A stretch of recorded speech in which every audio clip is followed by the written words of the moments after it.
that is something you can't do much about.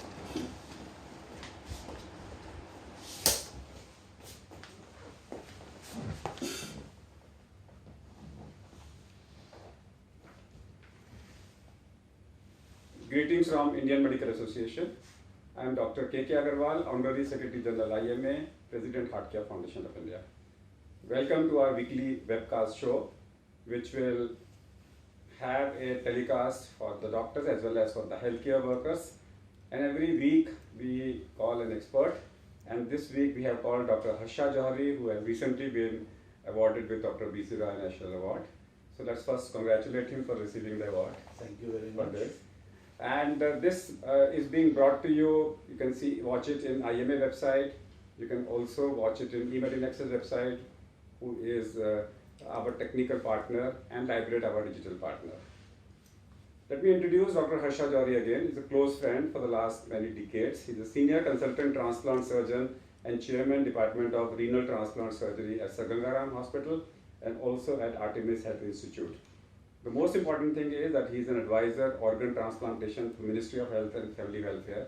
And whenever you go to any ministry, any amendment, he will always be there. But before we go to the subject of organ transplant, how do you feel after receiving the B.C. Roy Award? Humbled and elated, both. Elated because it's a lifetime journey in this specialty. Humbled because there are so many people who have been working tirelessly across the country. And for somebody to be picked out of that group and to be awarded this by your peers, so it is definitely a humbling thought, because there are any number of people who have been working selflessly in this field and tirelessly. So I feel it is more an award for every single one of them, in addition to me. So that's what B.C. Roy Award has the same significance as that of the Arjun Award as far as a cricketer is concerned, but we always see a cricketer receiving it and the same elation and the same type of a feeling comes when a doctor receives it. Come back to our own subject of organ transplant, and why did we choose this organ transplant? Is IMA is making a white paper and a policy on IMA stand on organ transplant. Now and then we as IMA are called by the media, and this is what nonsense is happening in your profession. They try to defame our profession because of the transplant procedures. And today people have started, one is PCP entity, second is organ transplant. These are the two dhabbas in our medical profession where media trying to project it as. And today, once we know that organ transplant is becoming more and more rigid in our country, buses full of patients are going to Sri Lanka, Nepal, Bangladesh, and people who can afford, they are going to Singapore. So illegal transplants, illegal by the definition, are happening. So we will try to find out what should be the IMA stand, what should be the stand taken up by the collective consciousness of the medical community, what should be our advice. All these issues we're trying to discuss out in the next 1 hour. But before that, why this? What are the numbers needed and how many of you are doing? First, Dr. Agarwal, I must extend my thanks to you for giving this forum where I can speak to my colleagues and let them have an understanding of the magnitude of the problem we are facing. Now, if you just take India alone, we are having 1/10 of India, that's 12 crore people having some degree of kidney damage. And out of that, 2 lakh people end up with complete kidney failure every year, out of which only about 3,500 get transplants. Sorry, 6,000 gets transplants. So that is 3% of the people are getting kidney transplants. You've got liver, the requirement is almost the same as that of kidneys, estimated at about 1 lakh. The transplants which are taking place are about 1,000 per year. That's only in the last couple of years. Before that, it was more anecdotal. Heart, you know better, at least 80,000 people a year. These are all estimate figures. Lungs, any number of people, the same. There's no transplant taking place. Heart transplant is only a handful. At any given time, we require 1 million corneas. We have got 1 million cornea blind. Now, with these kind of figures, You're talking about 500,000 people per year who are dying because of lack of transplant or organs. In my entire career, almost 30 years of transplant, I have done about 5,000 transplants. In that 30 years, if 500,000 people have died per year, how many have died? 15 million. What have I done? A drop in the ocean? And there are only a handful of people who have been doing this kind of work. So this is the magnitude of the problem, and it is expanding. It is estimated that by the next 2 decades, almost every third operation taking place will be a replacement organ of some kind. Now, when you are offering only 3% of the patients some option of having a transplant, that is kidneys, what will happen to the rest of the 97? This is the breeding ground of problems.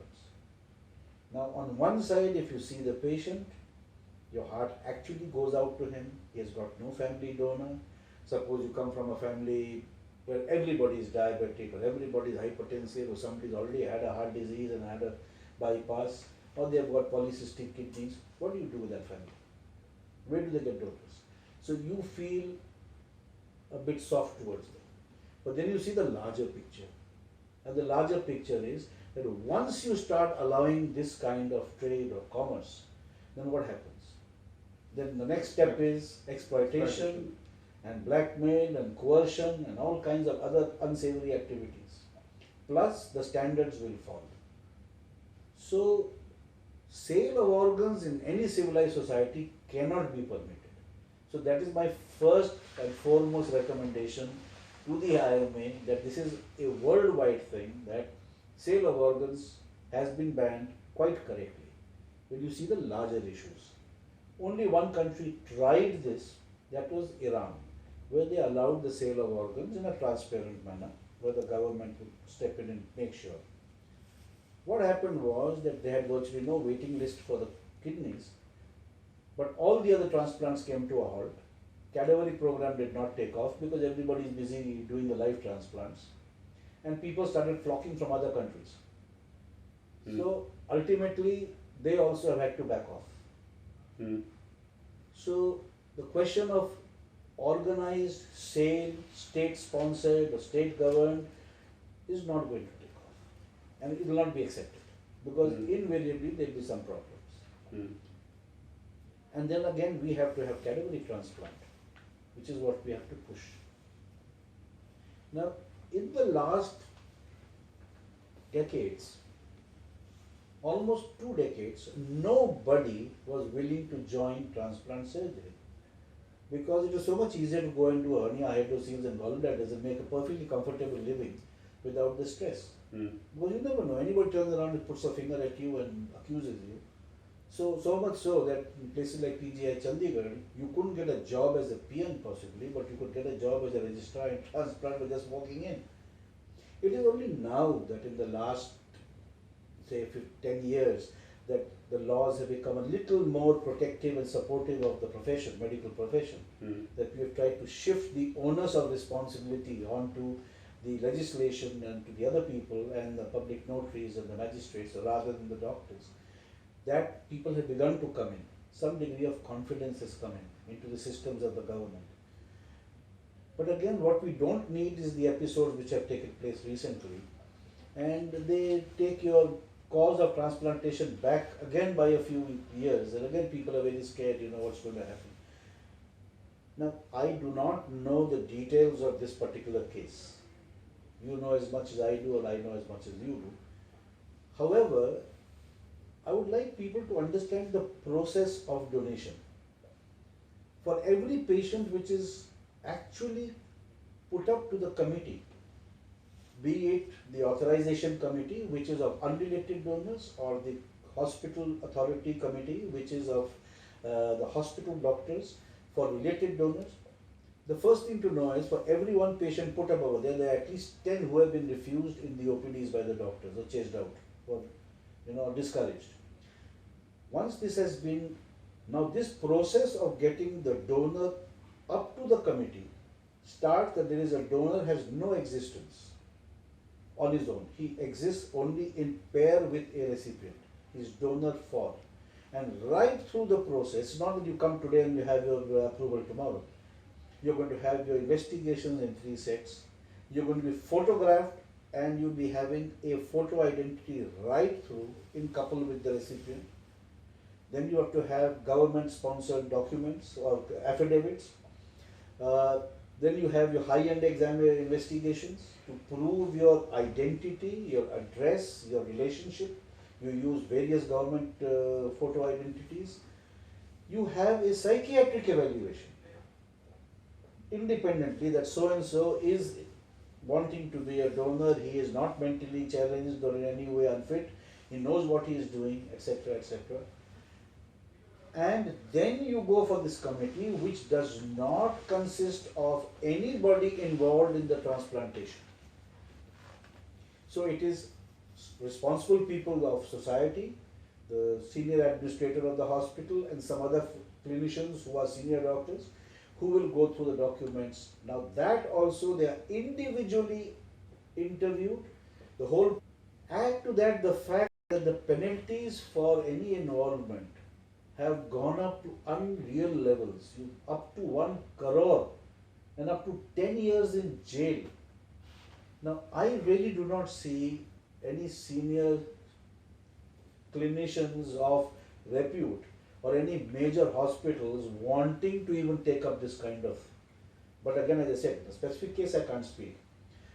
Normally what would happen is that there is periphery on that the people who are trying to fool the system by creating fraudulent or fabricating the documents and fooling the system. They are not able to do it from the unrelated donors because there will be a different focus, but you try to masquerade as some near relative and come into it. Obviously, if 1 or 2 people slip by, it is something which has been done, but if you have a large numbers, the question is raised. Having said all that, it would appear that a system is being made, you are fooling the system and defrauding the system rather than the system defrauding the. But that will happen even in a bank. It happens everywhere. In a nationalized government bank, there are frauds. You Yes, have yes. So with the best intention in the world. best intentions in the world. So earlier on, there used to be knee-jerk reactions. You used to close down doctors, hospitals, clinics. Now the media has begun to understand, many of the professionals have begun to understand, and the law also has said, all right, let there be a proper representation to the appropriate authority who will look into the matter, and then prima facie, if there's a case, then you take it further. So that gives people a breathing space to at least make sure, so the documents are all kept. Every transplant in the country which is done has to be in a registered center, it has to be with an approved donor, and the doctor's team has to be a certified team. Anything other than that is illegal. So all transplants are then reported to the central authorities every month.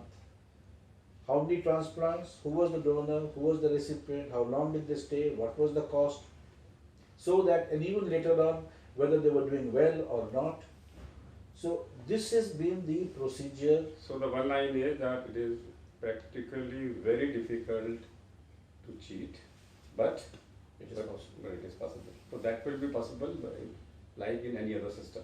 Like in a banking, like in an income tax, you can cheat. So you really need to be a cheater to cheat, but it cannot be a convention. It cannot be like a routine. It cannot be I would be surprised. Surprised. And B is, the current law very clearly says the transplant team has nothing to do with the permission. No, nothing. So that a single message needs to go very clearly is the transplant team has nothing to do with the permission. The permission comes, the job of a transplant surgeon is, and that's a protection given to him by the law.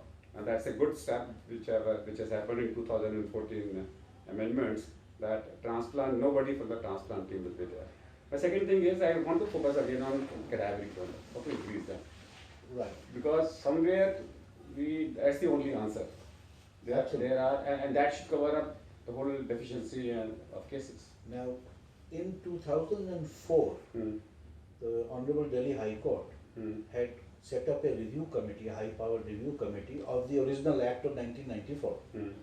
And among the various recommendations which were put up there was the creation of a national organ transplant program. which was accepted and is now underway. Mm. Now, in 2011, the new review, the Amendment Act was passed and the rules were passed in 2014. This is now what is operational. What it envisages is that it's all very well to have laws, it's all very well to have rules, but unless you have the infrastructure, you don't have the wherewithal, then it's all wasted. So this was a very ambitious program where one, you have created what is called the National Organ and Tissue Transplant Organization, NATO, which is based at Safdarjung Hospital. Mm. That will oversee the registry of all the transplant patients Mm. in all the hospitals of the country. Mm. It will register all transplant centers in the country, Mm. and it will also pledge all those who are wanting to do cadaveric donation after the death. Then there are regional centers under this, which is called the ROTO, Regional Organ Tissue Transplant Organization, which is a cluster of states where some will be strong and some will not be so strong, because in India, in the south, you have got Tamil Nadu, you have Kashmir, hardly anything. Haryana is very, now it has started in Gurgaon, Chhattisgarh, Jharkhand, Bihar, virtually nothing. It's a kind of a state the size of UP. So we have tried to, Odisha, we are trying to put clusters together so that you can have a region supporting each other. Then you have the state level, SOTOs. The objective was that by the year 2020, every medical college in the country should have transplant activity of some kind. It should also be that every state capital or at least a major city should have transplant activity. Also dialysis, you may have heard recently the Honorable the Health Minister announced that there will be a national dialysis program. There are 670 odd districts. So every district should have, hospital should have a dialysis facility. This again is underway. So all this is coming under the heading of the National Organ Transplant Program. Then skill upgradation. We don't have enough transplant coordinators. Now if you have 270 odd transplant centers at the moment, and if you require 3 transplant coordinators each, I mean that's a whole cadre of people required. So we have started training, and we have tried to take IGNU on board to create a transplant training program. Dialysis physicians, more than MD physicians, less than nephrologists, who can handle standalone dialysis and transplant centers at the tier 2 and 3 cities. We don't have transplant surgeons. We are trying to set up hands-on transplant training programs. Now these are all very ambitious things. This is all for the infrastructure. Equally what we require is the training of the anesthetists, the critical care people, to be able to identify potential brain death, identify brain death patients, follow them at the appropriate time, in the proper respect and sympathy, ask for the organs. When the family says yes or no, follow this thing. Then you have to have the certification, then the organ removal, then the allocation policies. It's a massive exercise trying to allocate policies to anybody. You know, because possession is 99% of the law. So if I got the kidney, I don't want to give it to anybody, but I have to share. So government and non-government institutions having to share. So all this is happening. Now the other side of it is public awareness, which starts with our own medical fraternity. The concept of brain death is something which people find a little difficult to accept. So it is having to do with public awareness and public education, for which again funds have been allocated. You have jingles, you have logo competitions, slogan competitions. The national slogan for transplant is Annadan Jivandan. Like you had Rakdan Mahadan, so you have Annadan Jivandan. This is, gift organs, save lives. Now this is the basic theme on which we are developing. 14 languages. Now health being a state subject, you have to take all of them on board. You can't dictate to anybody. You can only request. So public awareness also is very important. What about opt-in and opt-out? Today I pledge Okay. Even 2014, if you read the form, it talks about it. You kindly get it signed by your witnessed by your near relations, so that they don't create any problem at the time of after your death. That means the law is very clear today that my consent after my death is not my consent. Agreed. After my death, my body is not mine. My body belongs to my next year. He has to give a consent. Why this law can't be changed? Once I have given a advance directive, once I have given my wish, it must be followed. Okay. Now, you have raised three questions in one. The first one is, I've heard this recently, that what we used to discuss 20 years ago, why can't we have an open commerce, or why can't we have a sale for organs? It's been resurfacing. Question is your body a commodity? Does it belong to you? Right? If it belongs to you, then if I can sell, you can sell your car, you can sell your land, you can sell your house, then you should be allowed to sell your kidneys. One kidney you say, fine, take the money for it. But you have two lungs. You say, I want to give one of my lungs. What's your problem? I've got, two eyes. I want to give one eye. I've got two hands. I want to give one hand. Will you allow it? No. Why not? Where do you draw the limit? Who draws the limit? I say I want to give so much of my skin to somebody. No, what I have. No, I'm just talking in life. Okay. In life. So there, in a life scenario, and the state steps in. Now, when you die, you can give your will to anybody. But here, what happens is your body is disposed of by your relatives and your dear ones, and the state also steps in. If at that point in time you have said, I want to give my organ to so and so or so and so or so and so by name, right? So far we only had trade in organs. We have not had crime in organs. When I get a phone call from a particular city close to Delhi and says, Doctor, so and so patient is actually dying, brain dead, and my patient requires a liver, तो मैं उसकी ले आऊँ body और आप हमको liver दे दीजिए. तो ये तो पिक्चर में था ना, एक बजा आप सर्किट एक body चाहिए. Will we allow that? Can we allow that? No, we don't break that egg. Now we talk about opting in and opting out. I'm only saying this advance directive. I have given a will. I have given a pledge that after the death of my body, my cornea should be donated. Agreed. I can even write down shall be donated. Agreed. But once I die, that pledge has no value. Agreed. After death, because my relations now have to agree for the pledge for which I have given a consent. I am absolutely in agreement with If we don't do that, cadaveric donation will never get reported. That's a problem. Once I have given a pledge, you make the pledge more stringent, make it more. Your point is very well taken, but I think, see, when I got involved in this business about the law so I was also very, and I was told by one of the very senior people in government, he says, this is a ship of state, it is not an airplane, so don't change policies overnight, otherwise the whole thing will capsize. So do it in phases. We are not ready, sir, yet. We have got what is called required request. They have to. No, we have got what is called required request. This has come in the law. Now what happens is, earlier we are emotional people. Somebody dies, you go and say, I want your organs. They beat you up, they break up the ICU. Now we have created a sign saying that the doctor on duty is required by law to ask for your organs. And you are requested to cooperate in this. आप हाँ करो ना करो भैया नहीं करना, बस मेरी ड्यूटी है पूछना, मैंने आपसे पूछ लिया, इतना तो कर लो.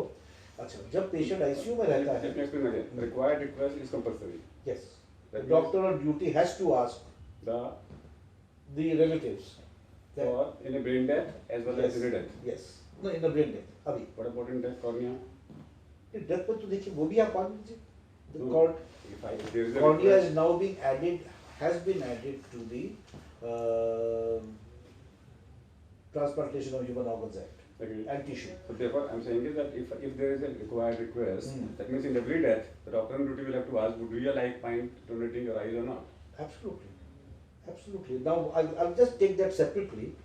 So the question of opting in, that means I have said, even if I have not pledged, And if my family has at some point thought, that they would like to donate on my behalf, even if you ask them, they can do it.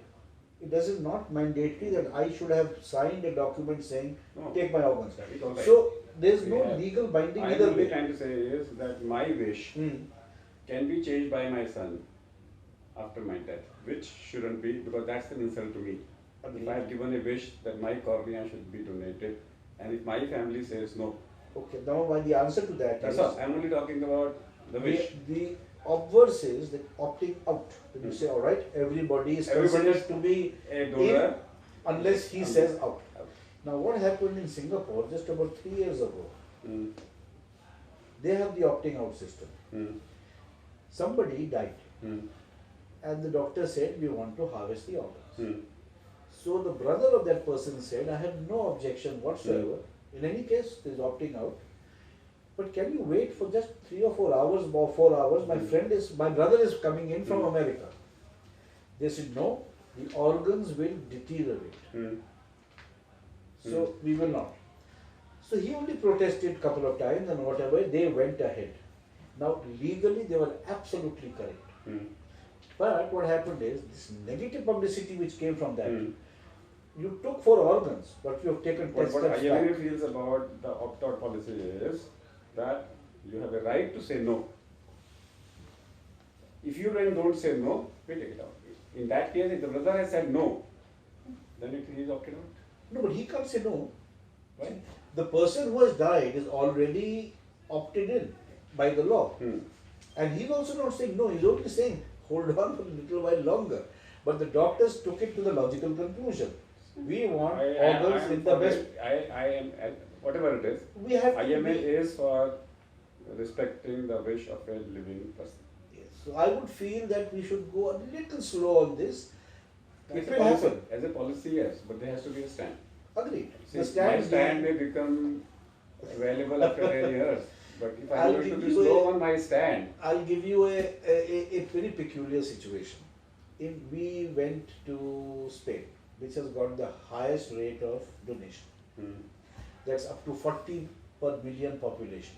hmm, Now the man in charge of all this, who created all that, hmm, was a person called Dr. Rafael Matizanos. hmm, So we were talking to him. Now I said, how did you get to 40?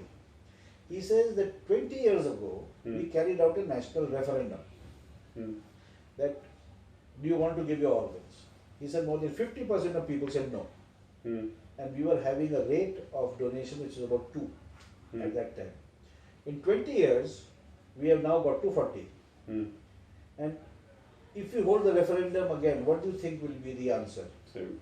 He said the same number of people, more than 50 will say nahi denge. Hmm, Bola, what has changed? We have organized our work, whereas it was disorganized. So he says if India wants to go the route, you must be going both. I'm not saying public education is not important. Public education is important. You must spend funds on that. At the same time, get your infrastructure ready. We have got, for example, 350 odd nursing homes in Delhi, hmm, of a size which has got an ICU and a small nursing home OT facility. where they have facility to retrieve. Right. Hmm. So the first step towards is at least one person must be dying of brain death every day in Delhi. Right? Hmm. So why should we only retrieve and transplant in the 27 centers of transplant centers? Now we have made provisions for taking in the Look, retrieval look, centers. I'll give you a different picture altogether. Today, why why doctors are afraid? Okay. There is a paradigm shift. There is a paradigm shift. Absolute. The paradigm shift is that 10 years back, when a call used to come to a consultant in the hospital at home, that such and such person has died. Consultant used to feel, he says, okay, what happened? Okay, I'm coming. Consultant will say, I'm coming. And he will come, talk to the relations, give respect to the relations, and everything. And today, what is the paradigm shift is? The first thing the consultant asks the relation, the duty doctor is, झगड़ा तो नहीं कर रहा है, हल्ला तो नहीं मचा रहा है, ठीक है? So his concern is, are they creating any dispute? Are they violent? Are they okay? In that situation, he will never suggest those people to go for transplant because all the time he is trying to save his own skin. So we need some type of an immunity. Right. The medical hospital, death does not mean negligence. Very clearly, the message must come under the Organ Transplant Act. We need to create that confidence amongst the ICU doctors and to the patient. Death does not mean negligence. And every death, otherwise what is happening is the first question of the doctor will be that are the relations happy?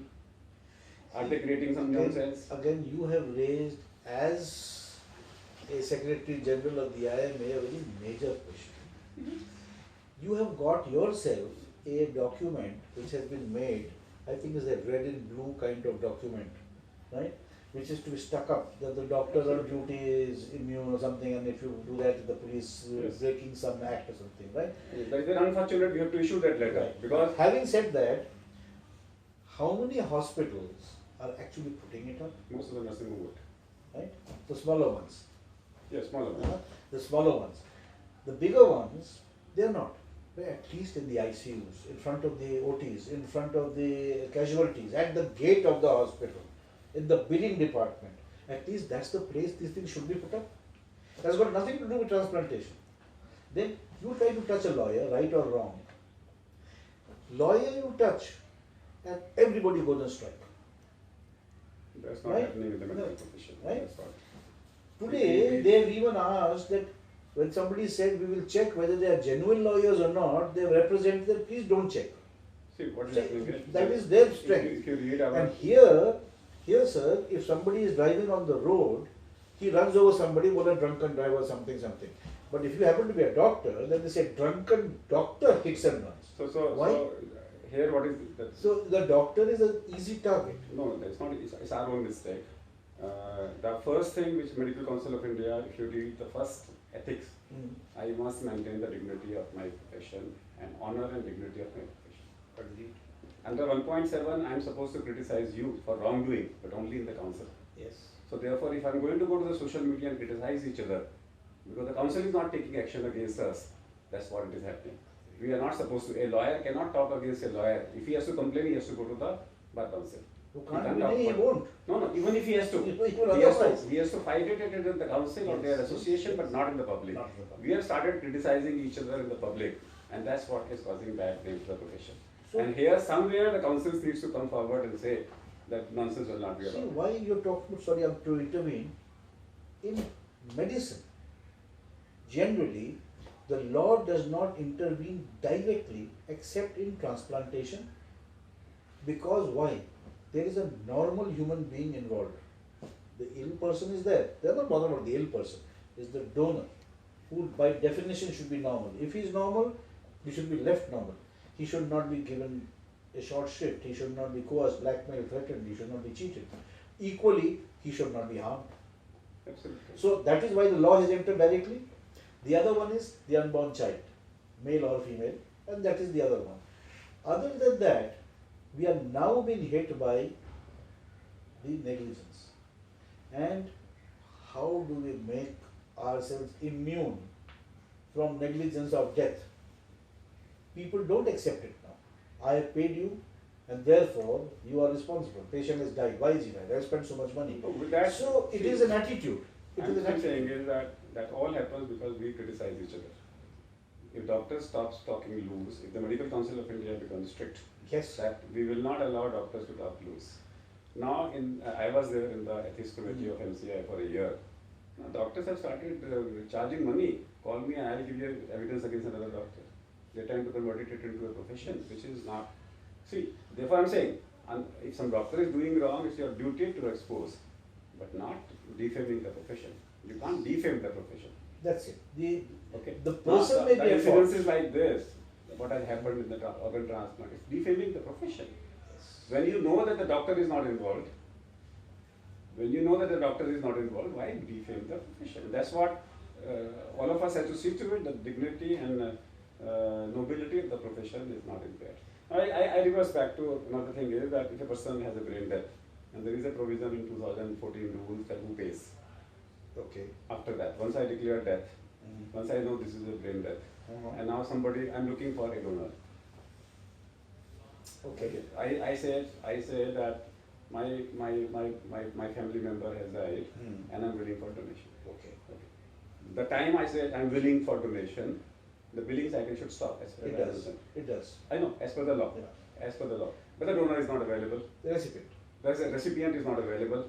Suppose the recipient is not available, and the donation doesn't take place. Who pays for that? Right. Now, what we have done is the National Organ Transplant Program. There are 2 or 3 provisions. See, at the moment you have quoted me because as an advisor and at NATO I'm having an office. We are in that transition phase where we've got a whole lot of little initiatives starting to bud. Maybe in the 6 months, 1 year, the whole situation will be much better. One is that we have found that most of hospitals which are going to be donor hospitals will be government hospitals because that's where the road traffic accidents and the electrocutions and the people like that will come. Whereas in the non-government hospitals, patients who come in are planned for very high, so they don't normally become brain death and don't normally have donors, they're not donors. So what we have said is that any institution where or retrieval center which puts up its organs to NATO for allocation and the organ goes to a government hospital, any one of the organs goes to the government hospital, so up to 100 hospitals per year, 50,000 rupees will be given for the maintenance of the cadaver or the brain death person till such time as the retrieval takes place or does not take place. Now, the moment the persons have given the consent, from that time onwards, the billing stops. Not bothered. Because Even in government anyway, non-government. they are free. Achha, now In government they are free. Yeah. They are, whether they get donation from here or a No, but the budget from cost, there. see, the costing is still requires. Agreed. Retrieval But centers. that is what they are developing a center. They can ask for more grant. That's the government to give, whether which fund they give. But in the private sector, why I am asking this question? Now, private sector, there Why is a provision for a fund.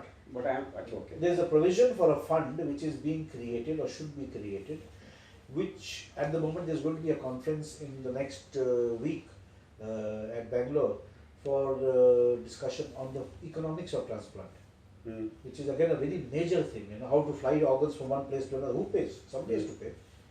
So it doesn't matter whether it comes to a non-government hospital or the government. I mean, you have to fly from one place to the other. You have to take the road by rail, whatever. So the costing of the whole thing.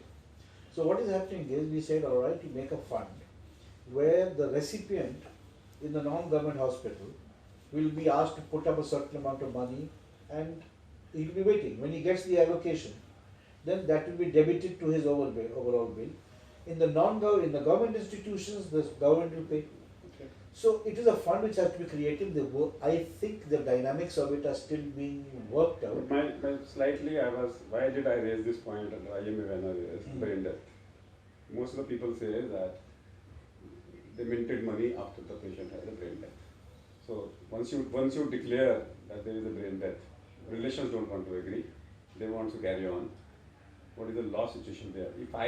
Once I said brain death, and the relations doesn't want, we cannot force it. You cannot force At it. the moment. And 4 days later, front page news that for 4 days they billed for 1 lakh. No, the point is, if you have not given consent, now the question comes, which is the more important one. Even after brain death, I need a consent to withdraw.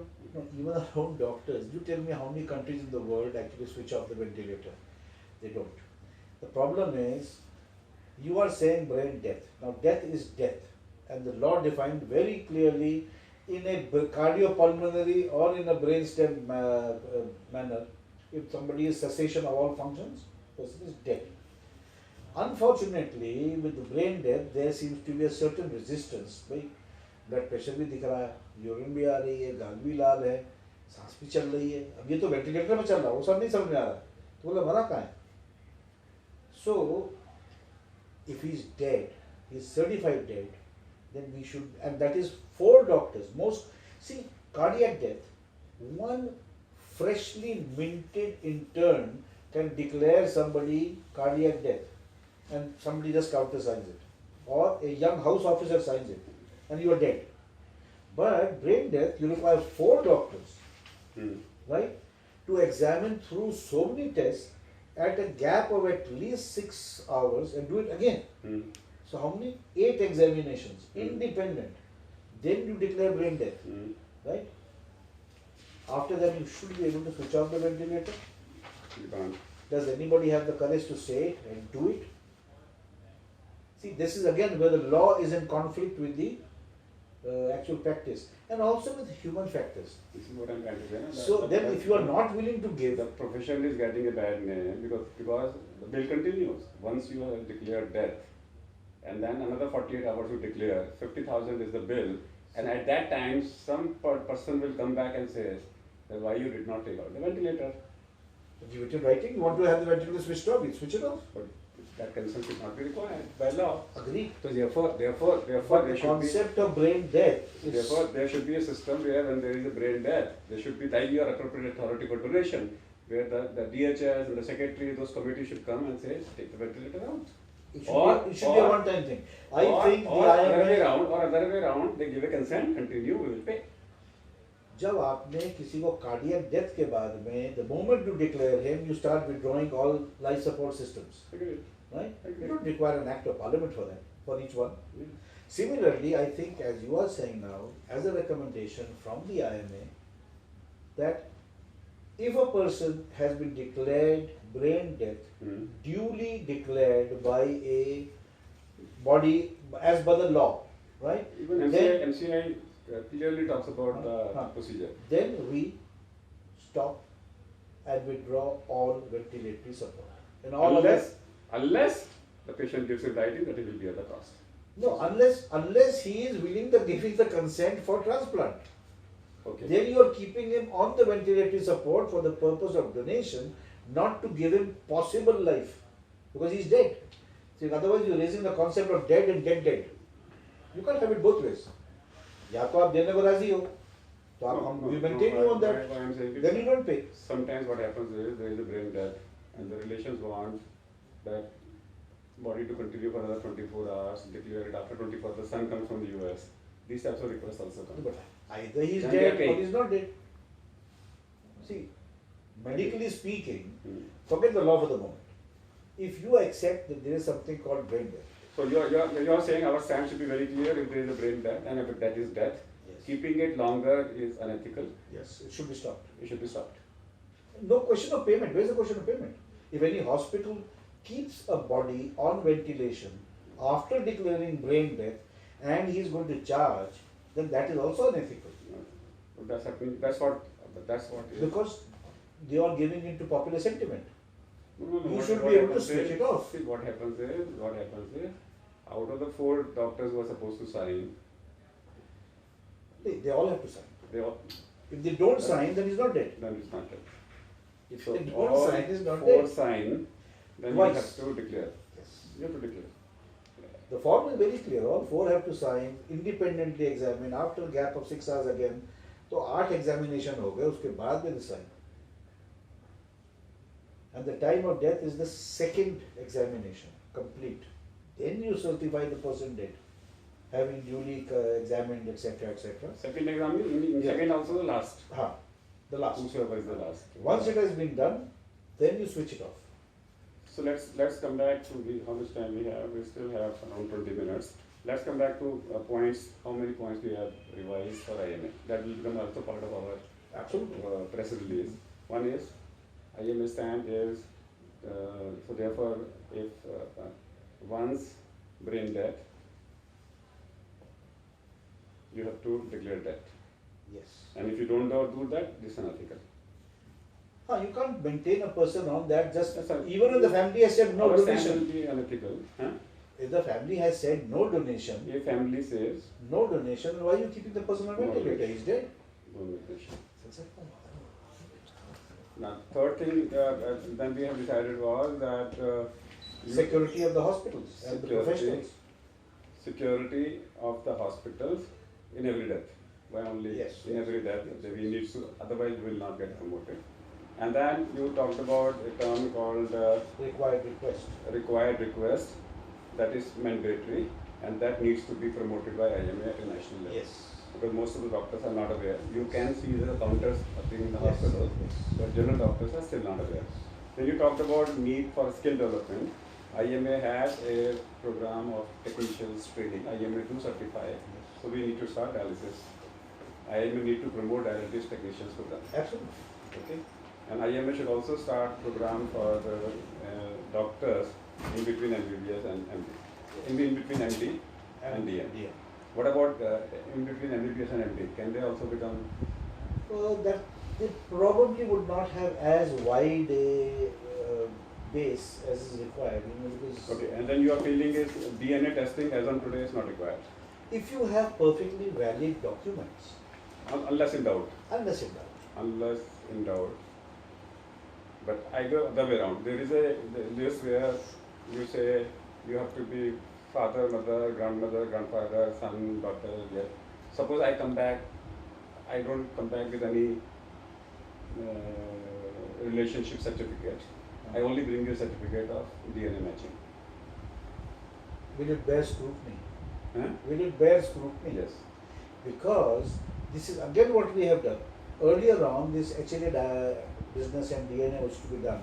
The doctor used to take the responsibility, saying having tested and having had the perfusion and all that. Now we have got an NABL certified lab which does the testing, and the certification is by the head of the laboratory, and the two photographs of the recipient and the donor are there. I'm simply saying is that And they give the certification saying nothing to do with the treating doctor, nothing to do with the hospital. It's the laboratory which gives the certification that based on so and so tests, we have found that there is a very strong possibility that they are related or they are not related. That is what is used.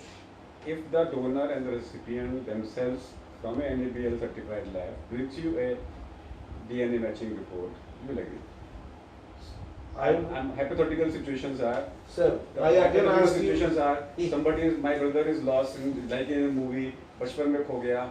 Sir, and I'm ऐसा meeting है, him after 20 years. the chance of my matching you 50% HLA is 1 in 20,000. Hmm. 1 in 20,000. Hmm. Right? I find it very difficult that somebody totally unrelated to me will suddenly come with a 50% क्या 100% match. अरे मेरी माँ से मेरा 50% है, मेरे बाप से मेरा 50%, ज़्यादा हो ही नहीं सकता. That is for HLA. No? HLA, I just talk about HLA, right? My real brother, he can be a 0% HLA match, he can be 25, 50, 100, That's okay. right? Hmm. So when you start escalating the examination, where does it stop? You're talking thousands, and you're talking about money which is somebody is set out to defraud you. For that one person or two people, you're making thousands pay in tens of thousands. Is it right? Okay. So what you're going to do is only a couple of minutes are left. Small time is left. Let me come back with 10 points about organ transplant, which every doctor must know. So that I start a campaign. These are the 10 points every doctor must know. Right, sir. The first important thing is, whereas in earlier years it was infective or metabolic or congenital causes, today the biggest cause of organ failure is obesity, hypertension and diabetes, lifestyle diseases. That is the Prevent. first thing. So first thing- rather than treating, we have to Prevent. hit it where it is important. To True. make sure, right? Second thing, people do not die of diabetes or hypertension. They die of the damage caused to the end organ. So die of end organ. So that has to be prevented or repaired. Mm. So there has to be adequate checkup schemes, support systems, and once you get to the end stage organ Target failure, organ damage needs to be prevented. prevent or delayed as much as possible. Mm. Then once you've got it, we have to have at least adequately trained doctors and infrastructure available to support patients in that period. Mm. Which is not in doctor's hand, needs to be done by the system. By the system, has to Mm. come into play. Then it has to be understood that these treatments are very expensive, Mm. whether we like it or not. And now virtually Okay. all When cancer started, yeah. so a lot of cancer activists, they started a cancer insurance. Yes. Okay, so why can't people like you propagate the idea of a separate kidney insurance? We did. And one of the things... If the government can come out, everybody will come out, separate money, that means normal insurance plus you pay a very minuscule amount. Actually, it's the other way around. Because a live donor, by definition is the healthiest person. And the risk factor to him for donating an organ is so low, that's what, compared to any other operation. So really, the insurance companies will be quite happy for a very small amount, plus it is a very good CSR for them. For recipients, the problem is the costing has to be looked at in terms of the pharmaceutical industry, the import of the various drugs, the dialysis machines, now your ventricular assist devices.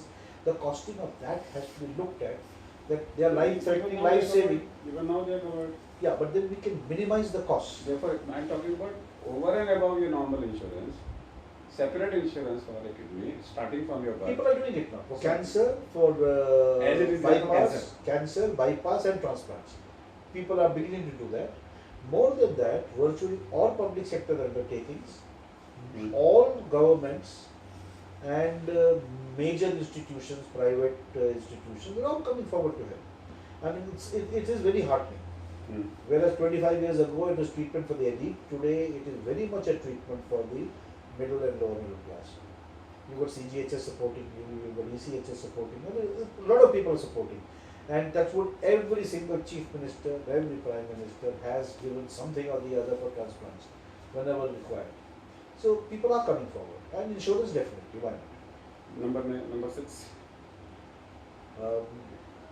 Number 6 may, yes, we have to have definite IEC activities from the IMA in terms of at least approaching the schools. Because I firmly believe that any campaign, if it has to take off, the children have to be involved. Say no to colors, say no to noise, all those things took off so well because of the children. I started a campaign called ITMO. I pledge my organs. Yes, but I'm not getting the response from the doctors. They don't want to. I'm not getting that because I'm spreading this to all doctors that you will always fail in the program unless you pledge. Again, I say any campaign that takes place, any place you have a conference, there should be a big board over there, people should start pledging. And it would help if all the senior functionaries in the health department, they've already done it by the way, all MPs, MLAs, they are the most unfit people, they will actually not ever have to give. Prime Minister, any Prime Minister, past or present or the Health Minister have pledged? The present Prime Minister has already twice spoken about organ transplant. Not spoken, pledged. I don't know for a fact whether he has, but he has definitely given a big boost on Mann Ki Baat. 2 बार बात करी है उन्होंने transplant को लेके, and it has given a big impetus. There's no question about it. And one more thing is there. In the last 10-20 years, the change I have seen is earlier wives used to give in large numbers. Husbands used to hardly give. Now the husbands have also started giving, and they are becoming more confident that they can give. So the sex discrimination, gender discrimination has largely started disappearing, which is a very good thing, and it should be encouraged. So that is why we don't want negative talk about people losing their jobs and things, because he's not unfit. So they should be given that protection in the law that if somebody is donating organs, except for a fighting soldier possibly, their job should be protected. Can I IMA get a registry of doctors who are recipient or donors? Doctors who himself are recipients or donors? I'm only trying to say how to make it as a campaign.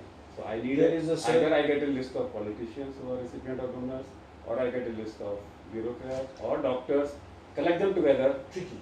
Collect them together, and then it doesn't have to be kidney. So if they are recipient or donors, they have to come to proper and lead the campaign.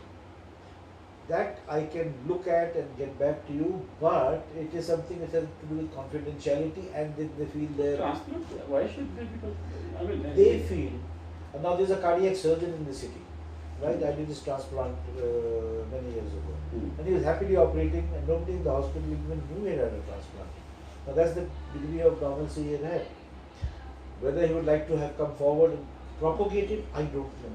See, because patients also, his patients might feel, so we can ask, we can find out. At least they can volunteer. And those who can come forward, yes, and I've got people who are doctors who are. So I tell you one thing, that two things, one was the knee replacement got propagated, A, we know what is G, because of what is G, whether right or wrong, if the surgery was giving results or not.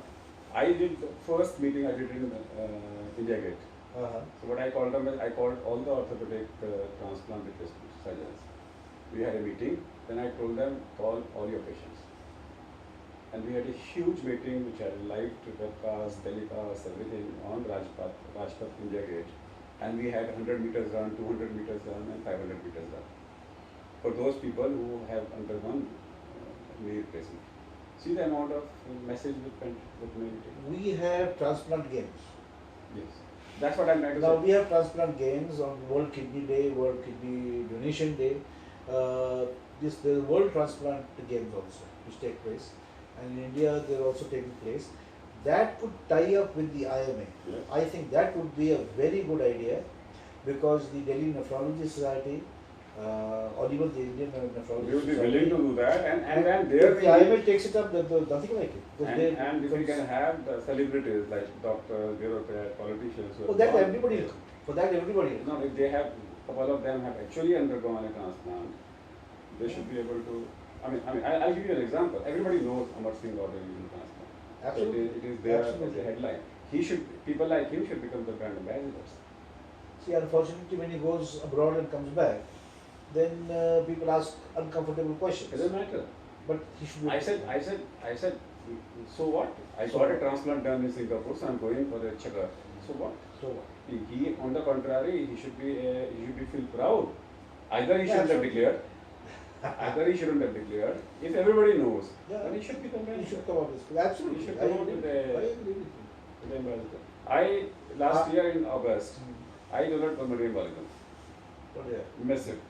And I was the one who wrote within a week I wrote a blog.